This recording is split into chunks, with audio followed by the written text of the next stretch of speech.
ஒவ்வொரு விஷயங்களுமே இந்த ஆன்மீக விஷயங்கள நீங்க உள்ள போகும்போதே பார்த்தீங்கன்னா, ஜோதிடத்துல வந்து பலன் சொல்றதுக்கு வந்து ரொம்ப சப்போர்ட்டா இருக்கும். நெறைய பேருக்கு பார்த்தீங்கன்னா, சரிங்க, இப்படிலாம் வந்து பார்த்தீங்கன்னா, நம்ம பரிகாரம் சொல்றீங்க. ஒரு காலத்துல பார்த்தீங்கன்னா, சிவனும் பார்வதியும் சண்டை போட்டே கடைசியில பார்த்தீங்கன்னா, சாபமிட்டு ஒரு ஒரு குறவ பெண்ணா போய், ஒரு மீனவ பெண்ணா போய் பிறந்து, மறுபடியும் சாப விமோசனம் பெற்று தான் திரும்ப வந்தாங்கிறோம். நெறைய நெறைய சொல்றாங்க, முன்னோர்கள் சொல்றாங்க. வாழ்ந்ததற்கான எல்லா விஷயங்களும், தடயங்களும் இருக்கு. இப்பவும் இருக்கு. இப்போ நீங்க ராமேஸ்வரம் போனீங்கன்னா, ராமர் பாதம்னு ஒண்ணு இருக்கு. அவ்வளவு பெரிய ஆச்சரியமான விஷயங்கள் அந்த கடலுக்குள்ள 21 தீர்த்தமோ எவ்வளோ தீர்த்தம் தீர்த்தம் ஃபுல்லா பார்த்தீங்கன்னா வச்சுக்கங்க, நல்ல இனிப்பு சுவையா இருக்கு. ரொம்ப ஆச்சரியமான விஷயங்கள் நெறைய இருக்கு. அதுக்கு உள்ள போனோம்னா நல்ல தண்ணி தீவுன்னு ஒண்ணு இருக்கு. அங்க எந்த இடத்துல தோண்டுனாலுமே நல்ல தண்ணி. கடல சுத்தி கடலு. ஆனா அங்க வந்து பார்த்தீங்கன்னா, நல்ல தண்ணி இருக்கும். நெறைய ஆச்சரியப்படுற விஷயங்கள் வந்து இயற்கை நெறைய குடுத்திருக்கு. அதனால எப்பொழுதுமே பார்த்தீங்கன்னா, இயற்கைய முதல்ல வணங்குங்க. ஏன்னா ஒரு அஸ்ட்ராலஜில எப்போதுமே பார்த்தீங்கன்னா, இந்த பிளானட் நமக்கு ஜாதகத்துல கெட்டு போயிருக்குன்னு நெனைக்க வேண்டாம். அது கெட்டு போனதுனால தான் நம்ம வந்து பார்த்தீங்கன்னா, நெறைய அனுபவங்கள கத்துக்கிறோம். 9 கிரகங்களையும் 27 நட்சத்திரங்களையும் நீங்க வணங்குனாவே போதுங்க. தினசரி ஒரு நட்சத்திரம், இன்னைக்கு நட்சத்திரம் போயிட்டு இருக்கா, அந்த நட்சத்திரத்த ஆத்மார்த்தமா வணங்குங்க. எனக்கு நீ இன்னைக்கு வந்து வழிகாட்டு அப்டின்ட்டு. ஏன்னா நம்ம ஒரு நட்சத்திரத்துக்குள்ள 9 விதமான விஷயங்கள் இருக்கு. அதனால ஆளும் கிரகங்கள் போடும்போது எப்பொழுதுமே ஒரு சிஸ்டம் ஆன் பண்ண முன்னாடி முதல்ல 9 கிரகங்களுக்கு நன்றி சொல்லுங்க. 27 நட்சத்திரங்களுக்கு நீங்க நன்றி சொன்னாவே அனைத்து தெய்வங்களும் உள்ள வந்துரும். இங்க பார்வதியா இருக்கட்டும், பூரம், லட்சுமியா இருக்கட்டும், சுவாதி. ஆ இத நம்ம வேற என்ன இருக்கு? லட்சுமி, பார்வதி, வேற துர்க்கை. ஆ லட்சுமி, பார்வதி வேற என்னங்க இருக்கு? சரஸ்வதியா இருக்கட்டும், அஸ்வினி. விநாயகரா இருக்கட்டும், உத்திராடம்.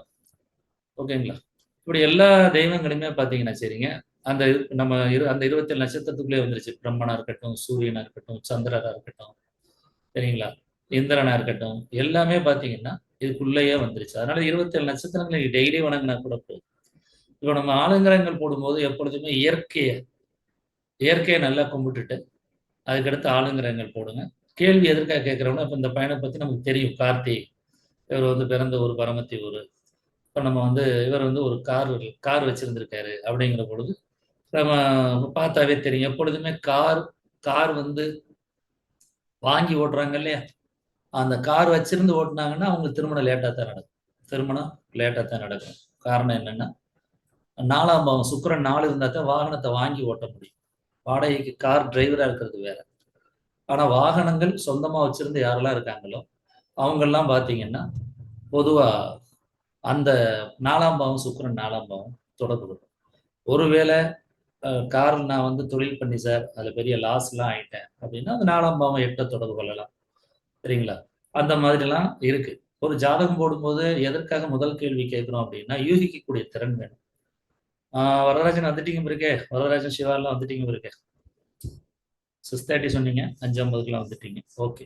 சரிங்க. ஆ அப்ப அந்த ஒரு ஜாதகம் போடும்போதே சுக்கிரன் சுக்கிரன் சார்ந்த விஷயம் அப்படின்றத நம்ம பார்க்கறதுக்காகத்தான் கேட்கிறோம். எதுக்காகன்னா, ஆளுங்கிரகங்கள் எடுக்கும் பொழுது, ஒரு கொஞ்சம் சரி பண்ணா, கொஞ்சம் லேசா மாத்துனா கூட பலன் மாறுது. இப்ப நம்ம அந்த ஜாதகத்த போட்டுட்டோம். போட்டுட்டு ப்ரெடிக்ஷன் பார்க்குறோம். ப்ரெடிக்ஷன் ஆளுங்கரங்கள் போறதுக்காக போறோம். உள்ள பாருங்க ராகு, கேது 2 காமிக்குது. இங்க நமக்கு வந்து இந்த பக்கத்துல சுக்கிரன் இருக்கு. இந்த பக்கத்துல ராகு இருக்கு. அப்ப ஆட்டோமேட்டிக்கா உங்களுக்கே தெரியும். என்ன வரும்? புதன், கேது, சுக்கிரன். புதன், கேது, சுக்கிரன். இப்ப நமக்கு வர வேண்டியது கேது. இங்க இருக்கிறது சுக்கிரன் இருக்கு. அப்ப சுக்கிரனுக்கு முன்னாடி என்ன வரும்? கேது வந்துரும். தெரியுதுங்களா? அப்ப 1 நிமிடம் குறைக்கிறோம். புதனே வந்துருச்சு. புதனே வந்துருச்சுன்னா என்ன அர்த்தம்? அந்த இடைப்பட்ட காலத்துக்குள்ளேயே கேது இருக்குன்னு அர்த்தம். அப்ப செகண்ட்ஸ்ல நம்ம கூட்டுனோம்னா, ஒரு 23 செகண்ட் போடுறேன். கேது வந்துருச்சு. நமக்கு தேவை அடுத்து ராகு. ராகும் ஆட்டோமேட்டிக்கா வந்துருச்சு. ஆனாலும் அவர் குடுத்த டைம் எது? 9:40. அப்ப நம்ம என்ன செய்றோம்? கூட்டணும். குடுத்த டயத்துக்கு கமல் காலையில கேட்டீங்க இல்லையா? அந்த டைம் கூட்டுறோம். 1 செகண்ட்லயே ஆட்டோமேட்டிக்கா குரு மாறிடுச்சு. அப்ப கரெக்ட்டாவே எடுத்திருக்கோம்னு அர்த்தம். கரெக்ட்டாவே எடுத்திருக்கோம். கேது, ராகு. ஒருவேளை அவர் 9:39 குடுத்திருந்தாருன்னா, நம்ம என்ன செய்யணும்? அந்த செகண்ட்ஸ குறைக்கணும். நான் ஏற்கனவே சொல்லியிருக்கேன். கிட்டத்தட்ட இந்த 30 அதாவது முதல்ல வந்து டபுள் எஸ் கொண்டு ட்ரிபிள் எஸ்ல வைக்கும்போது, மேக்ஸிமம் உங்களுக்கு நிமிடத்துல தான் மாறும். ஏதாவது 1, 2 தவிர. ஆனா, ட்ரிபிள் எஸ் கொண்டு டபுள் எஸ் கொண்டு ட்ரிபிள் எஸ்ல வைக்கும்போது செகண்ட்ஸ்ல மட்டும் தான் மாறும். இப்ப நம்ம வந்து கார்த்தி, இவர் யாருன்னுமே தெரியாது. ஆனா என்ன செய்யறோம், அந்த பிரபஞ்சத்தை பொறுத்தளவுல ஒரு ஒரு விஷயத்த வந்து கிரகங்கள்ட்ட போய் கேட்கிறோம். கிரகங்கள்ட்டையும், சூரியன்ட்டையும், சந்திரன்கிட்டயும் கேட்கிறோம். ஏன்னா சூரியனை வந்து என்ன செய்யறோம், ஜாதகத்துல தந்தையாகவும், சந்திரனை வந்து பாத்தீங்கன்னா ஜாதகத்துல வந்து தாயாகவும் போட்டு எல்லா விதமான பலன்களையும் இப்ப இல்ல முன்னோர்கள் வந்து நிறைய விஷயங்களை சொல்லிட்டு போயிருக்காங்க. அதுல நிறைய விஷயங்கள் நமக்கு புரியாம கூட இருக்கலாம். இருந்தாலும் இப்ப கிடைக்கக்கூடிய விஷயங்களை வச்சு நம்ம பலன் சொல்லும் பொழுது உண்மையிலேயே பலன் சொல்றவங்க வந்துட்டு இப்ப ரீசெண்டா பலன் சொல்றவங்களே ஆச்சரியப்படுறீங்க. பரவாயில்ல சார், எங்களுக்கு நல்லா இருக்கு, நல்லா சொல்றீங்கன்னு சொல்றீங்க, ரொம்ப திருப்தியா இருக்குங்க அப்படின்ட்டு. 12 பாவங்களை வச்சு பலன் சொல்லும் பொழுது தசா புத்திகளை கம்பேர் பண்ணி சொன்னீங்கன்னா வேலை முடிஞ்சு வச்சு, பெரிய விஷயம் இல்லை. ஏன்னா 9 கிரகங்களும் 12 பாவங்கள்ல வரணும்னு அவசியம் இல்லை. ஒரு சில பாவங்கள்ல உங்களுக்கு வந்து ஒரே பாவம் ஒரு 4, 5 பாவம் ஒரு 4, 5 பாவங்களே ஒரே கிரகமே ஆக்கிரமிக்கப்படும். அப்ப வந்து நம்ம பார்த்தோம் எதற்காக நம்ம அடுத்த லெவல் போயிட்டோம். இப்ப 27 நட்சத்திரம் நம்ம எடுக்க ஆரம்பிக்கிறோம். அப்ப 27 நட்சத்திரங்கிற போது நம்ம வந்து பார்த்தீங்கன்னா, அந்த 9 கிரகங்களையும் நம்ம என்ன செய்யறோம் ஆட்டோமேட்டிக்கா உள்ள கொண்டாந்து அதற்கான பலன்கள குடுக்கும்போது, பலன்கள் வந்து முழுமை பெறுது. அதனால தான் நம்ம என்ன சொல்றோம், நம்ம வந்துட்டு 12 பாவங்கள மட்டும் பார்க்கறதில்ல. அதுக்கடுத்து என்ன செய்றோம், 9 கிரகங்கள் இருக்கக்கூடிய 27 நட்சத்திரங்களுக்கும் நம்ம பலன் எடுத்து பார்க்குற அளவுக்கு வந்துட்டோம். ஓகேங்களா? அதனால தான் பலன் வந்து துல்லியம் பெறுது. ஆளுங்கிரகங்கள் போடும்போது பயப்பட வேண்டாம். காரணம் என்னன்னா, ஒருவேளை நேரம் வந்து ஆ அவரு கூட தவறா கூட குடுத்துருக்கலாம். ஏன்னா நெறைய அப்படி நடக்கும். எனக்கு ஞாபகம் இருக்கு சார். 9:30 தான் சார்ம்பாங்க. அப்புறம் வீட்டுக்கு போயிட்டு சொல்லுவாங்க, "இல்ல சார், நான் கொஞ்சம் தப்பா சொல்லிட்டேன் சார். 9:20ன்னு நோட்ல போட்டிருக்கு சார். இல்லன்னா நாழிகை கணக்கு போட்டிருக்கு சார்." இல்லைன்னா என்ன சொல்லுவாங்கன்னா, "சார் ஸ்கூல் டயத்த நான் சொல்லிட்டேன் சார்." அப்படிம்பாங்க. நீங்க எத பத்தியும் கவலைப்பட வேண்டாம். என்ன குடுக்குறாங்களோ, குடுக்குறதுக்கு தான் பலன். அதனால நீங்க அத பத்தி ஒரி பண்ணிக்கிறவே வேண்டாம். கேட்கும்போது மட்டும் தகவல்கள சரியா கேட்டுக்கிறங்க. பரமத்தில தான் பிறந்தீங்களா? பக்கத்து ஊர்ல பிறந்தீங்களா? இல்ல பக்கத்துல ஊர் இல்லையா? ரைட்டு. நியரா ஒரு 25லிருந்து 30 கிலோமீட்டர் தாராளமா எடுத்துக்கலாம். ஏன்னா, அந்த அச்சாம்சம், ரேகாம்சம்ங்கிறது அந்த குழந்தையினுடைய நேரத்த துல்லியமா எடுத்து குடுக்கும். ஏன்னா, ஒரு பகுதியிலங்கிற பொழுது குழந்தையினுடைய பிறப்பு கம்மியா தான் இருக்கும். அந்த தேதி, அந்த நேரம் அப்படிங்கிற பொழுது ரொம்ப கம்மியா தான் இருக்கும். நம்ம வந்து ரொம்ப தள்ளி தான் போயிறக்கூடாது. இப்ப எடுத்துக்காட்டுக்கு சென்னையில இருப்பாங்க. சென்னைன்ருவாங்க பிறந்தது. கடைசியில கேட்டா திருநெல்வேலிம்பாங்க. Birth place Tirunelveli sir. எனக்கு அதனுடைய இது தெரியல. அந்த சீரியஸ்னஸ் தெரியாதனால நான் சொல்லிட்டேன் சார். அப்படிங்கிறவங்களுக்கு வந்து நீங்க அத பத்தி நம்ம கவலைப்பட தேவையில்ல. அது கண்டிப்பா பலன் மாறும். இல்லைன்னு நீங்க சொல்லலாம். ஒரு கேள்வி கேட்கும்போது, பார்ட்டி வந்து இல்லைன்னு சொன்னாருன்னா என்ன அர்த்தம்? குடுத்த டைம் தப்பு. மத்தபடி நீங்க போட்ட ஆளுங்கிறவங்கல 100% தப்பா இருக்காது. நான் இன்னைக்கு அடிச்சு சொல்லுவேன். காரணம் என்னன்னா, உங்களால நீங்க அந்த டபுள் எஸ்ஸ கொண்டு டபுள் எஸ்ல வச்சு, ட்ரிபிள் எஸ்ஸ கொண்டு ட்ரிபிள் எஸ்ல வச்சாலும் சரி. எது நியரஸ்ட் வருதோ அத ஃபர்ஸ்ட் செக் பண்ணுங்க. அதே மாரி ட்ரிபிள் எஸ்ஸ கொண்டு டபுள் எஸ்லயும், டபுள் எஸ்ஸ கொண்டு ட்ரிபிள் எஸ்ல வச்சாலும் சரிங்க. எது நியரஸ்ட்டா வருதோ ஃபர்ஸ்ட் கேளுங்க. இந்த ரூல்ஸ் 2, 3 ரூல்ஸ் சொல்லியிருக்கேன். 2 பிளானட்டுமே ஒண்ணா இருக்கு சார். அதனால நான் வந்து இத வச்சு இத ஒண்ணு எடுத்துக்கிட்டு இத எடுத்துக்கிறேன். ஏதாவது 3ல வந்து கண்டிப்பா லாக் ஆகும். 3லயும் லாக் ஆகலன்னா, அவர் டைம் தப்பா குடுத்துருக்காருன்னு அர்த்தம். ஏன்னா உங்களுக்கே தெரியும். இது எப்ப வரும்னா, ரேரா வரும். நீங்க ஒரு 500 ஜாதகம் போட்டீங்கன்னு வச்சுக்கோங்க. அதுல ஒரு 2, 3 ஜாதகம் வந்து பார்த்தீங்கன்னா தப்பா வரும். மத்தபடி இருக்கிறத குடுத்த டயத்த ஆளுங்கிறவங்கள பயந்துட்டு யாருக்கும் பார்க்காதீங்க. அந்த கான்ஃபிடென்ட் வேணும். இயல்பா எனக்கு ஏற்பட்ட அந்த அனுபவத்த தான் உங்கள்ட்ட நான் பகிர்ந்துக்கிறேன். சார் பெரிய ஆளு சார். திடீர்னு பெரிய ஒரு அரசியல்வாதி சார். எம்பியா வந்துட்டாரு சார். எம்எல்ஏ வந்துட்டாரு சார். அவர் வந்து ஐஏஎஸ் கலெக்டரா இருக்காரு சார். திடீர்னு பார்த்தீங்கன்னா ஐபிஎஸ் சார். கூப்பிட்டு விட்டாரு சார். ஏன்னா என்னையெல்லாம் கூப்பிட்டு விட்டுருக்காங்க. நான் வந்துட்டு போகாமலாம் இருந்திருக்கேன். காரணம் என்னன்னா, உங்களுக்கு அவ்வளவு பெரிய பேர் இருக்கு. அவ்வளவு பெரிய புகழ் இருக்கு. போங்க சார். போற வழியில அவர் ஒரு கலெக்டர் சார் நீங்க. அந்த மாவட்டத்த சொல்ல விரும்பல. ஒரு தடவ அங்க போயிட்டு போயிருங்களேன்னாங்க. அவங்க மனைவி வந்து உங்கள பார்க்கணுங்கிறாங்க சார். குழந்தைக்கு ஏதோ ஜாதகம் பார்க்கணும்.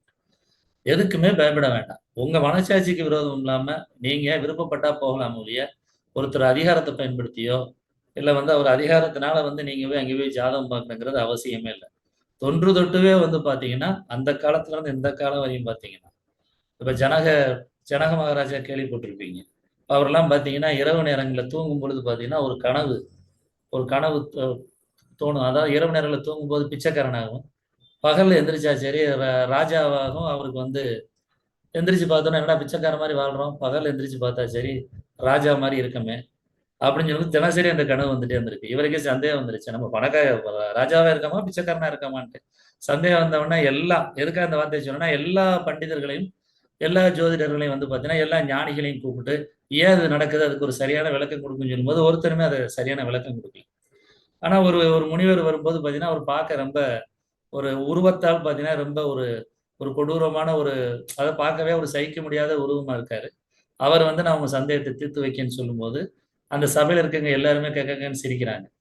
சிரிச்சவுனே அவர் சொன்ன ஒரே வார்த்தை தான். "இந்த தோல் வியாபாரிகளையும், இந்த இறைச்சி வியாபாரிகளையும் முதல்ல முதல்ல வெளியேத்துங்க" அப்படின்ட்டு. பயங்கர கோவம். நாங்கெல்லாம் பண்டிதர்கள். நாங்கெல்லாம் பெரிய ஆலோசகர்கள்.